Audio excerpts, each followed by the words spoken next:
What if I told you that despite your perfectly clean keto diet, despite your rigorous intermittent fasting schedule, and despite the hundreds of dollars you are spending every month on premium supplements, your body is effectively starving to death?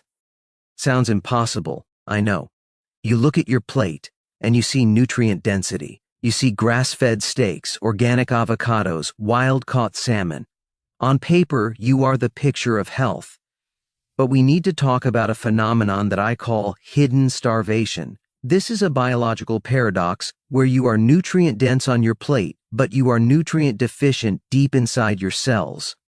This isn't just about feeling a little bit sluggish in the afternoons or dealing with some mild bloating after a heavy meal. We are talking about a systemic, catastrophic failure to absorb the absolute structural pillars of your human biology. I am talking about the fat-soluble vitamins A, D, E, and K. Let's really break down what happens when these are missing, because the stakes are incredibly high. When you fail to absorb vitamin A, your vision begins to degrade, specifically your ability to adapt to darkness. Your skin starts to get rough, like sandpaper. When you miss out on vitamin D, even if you're taking pills, your bones begin to soften, your immune system loses its first line of defense, and your mood destabilizes. Without vitamin K, calcium gets confused. Instead of going into your bones where it belongs, it starts depositing in your arteries, turning your blood vessels into stiff pipes. And vitamin E? That is your body's master antioxidant. Without it, inflammation runs wild. And here is the scary part. Your brain is nearly 60% fat.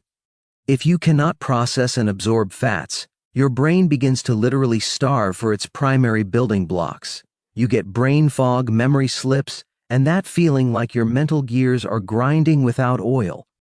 So, how do you know if this is happening to you right now? The signs are often subtle until they aren't. Ask yourself this. Do you struggle to see clearly when you're driving at night? When an oncoming car hits you with its headlights, does it take forever for your eyes to readjust?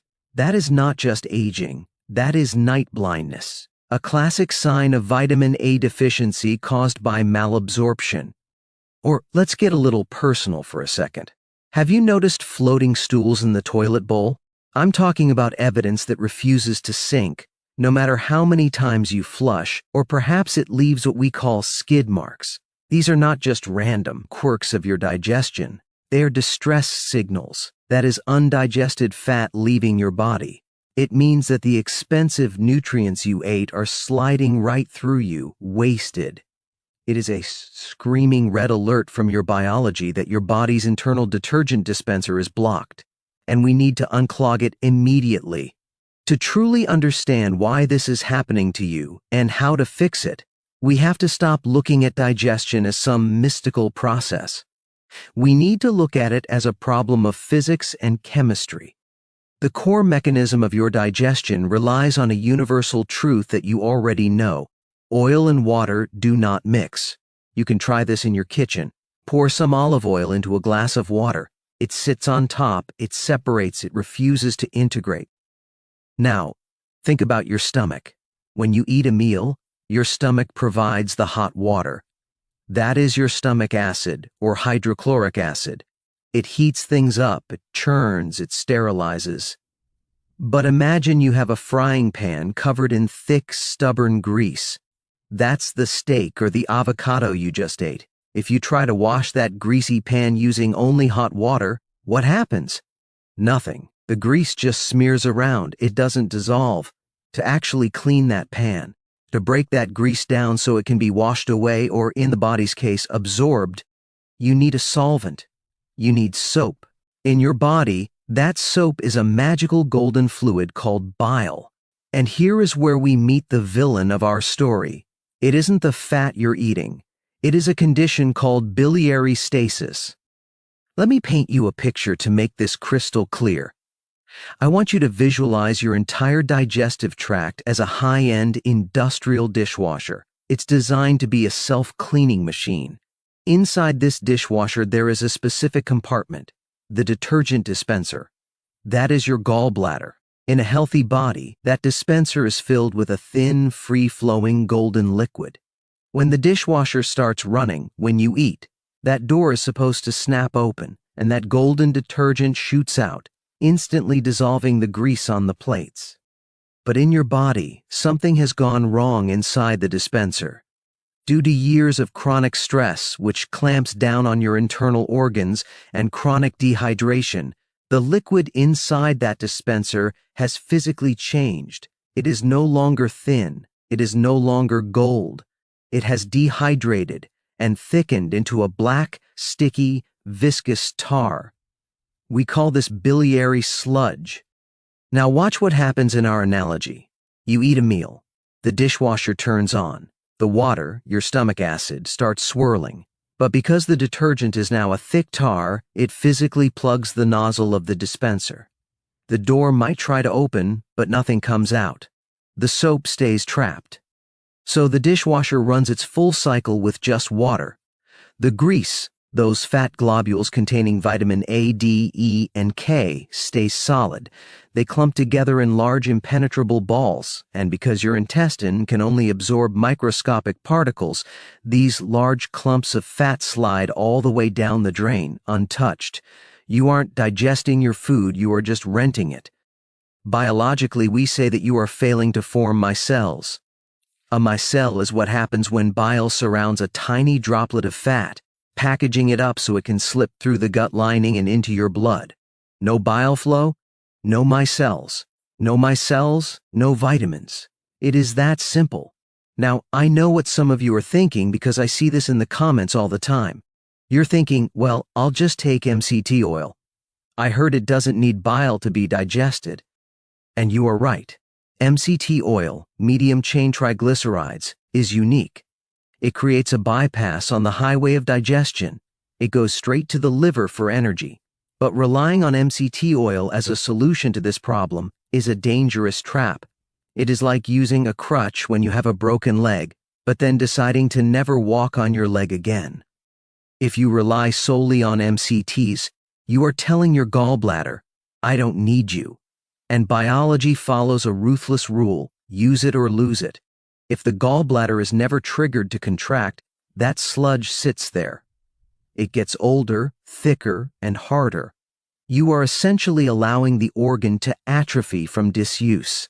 You might get a quick burst of energy from the oil, but you are effectively cementing the door of that detergent dispenser shut. We don't want to bypass the system. We want to repair it. So, how do we fix the machine? How do we get that detergent dispenser working again so you can finally absorb the nutrients you are eating? We are going to use a specific three-phase protocol that I call thin, stimulate, bind. And I need you to listen very closely because the order of these steps is non-negotiable. Most people get this wrong. They try to force the gallbladder to squeeze immediately. But think about it. If you have a pipe that is clogged with cement, and you apply massive pressure to one end, what happens? You get a burst pipe. You get pain. We cannot squeeze the organ until we have restored the flow. Squeezing a clogged pipe causes damage. Squeezing a clean pipe creates flow. Phase 1 is thin. We need a solvent. We need something that can go into that gallbladder and physically change the viscosity of the sludge. The heavy hitter here, the absolute hero of this protocol, is a bile salt called TUDCA. That stands for taurosodeoxycholic acid. Now, TUDCA is fascinating because it is actually a water-soluble bile acid. In a medical setting, it acts as what we call a chaperone molecule. Imagine TUDCA entering the gallbladder like a team of rescue workers. It dives into that thick black tar, and it breaks apart the bonds holding the cholesterol crystals together. It hydrates the sludge. It effectively turns the tar back into a liquid. If you have a history of low-fat dieting, or if you have done aggressive fasting where your gallbladder sat dormant for long periods, TUDCA is often the missing link.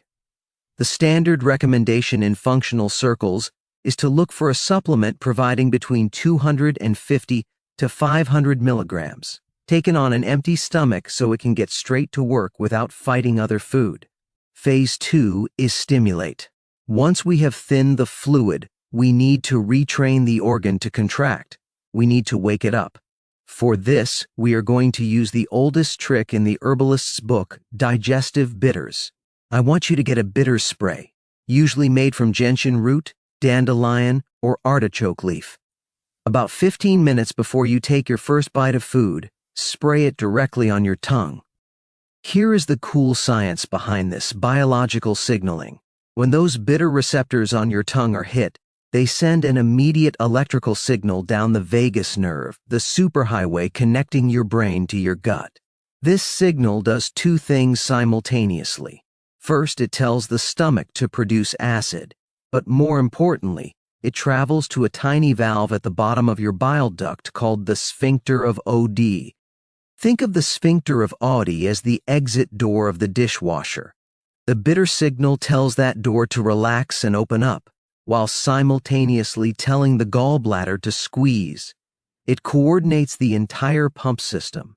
It's the green light that says, "Open the gates, food is coming." Phase 3 is bind. This is the step everyone forgets, and it is why so many people feel worse when they start a detox. We need a trash collection system. You see, bile isn't just soap, it's also a waste product. It's how your liver gets rid of toxins and excess hormones, like estrogen. If you successfully thin the bile and squeeze it out, you have dumped a load of toxic liquid into your intestines. If you do not have something there to catch it, your body will reabsorb it.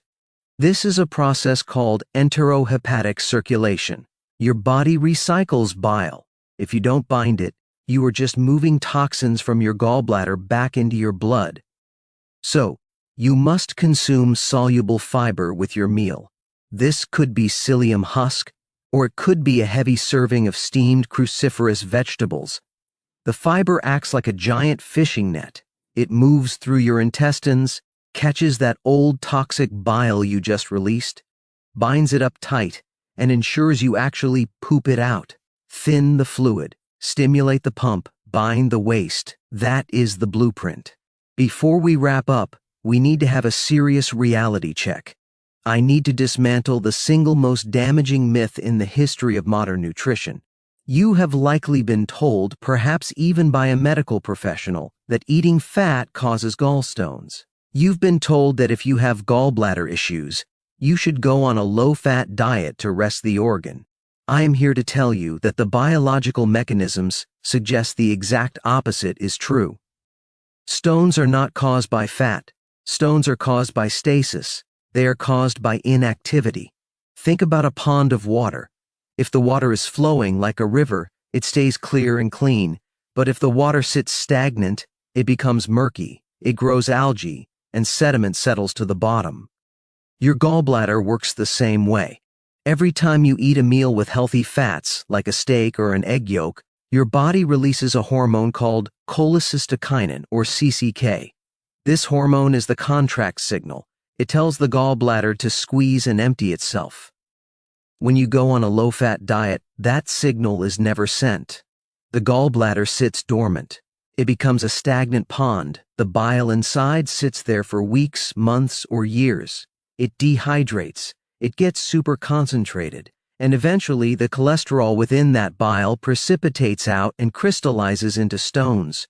The low-fat era of the 1990s didn't save us from gallbladder disease. It arguably created a generation of sludge-filled, stone-riddled gallbladders because we stopped flushing the system. We stopped pressing the eject button. And while we are decoding body signals, I want to give you a specific warning sign that almost everyone misses. It is called referred pain.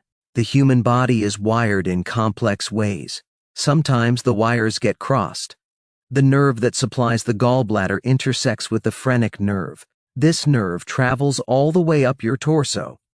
So, if you have a nagging sharp pain under your right shoulder blade, specifically the right side, and you keep massaging it, using a foam roller on it, or seeing a chiropractor, but it just won't go away, stop treating the shoulder.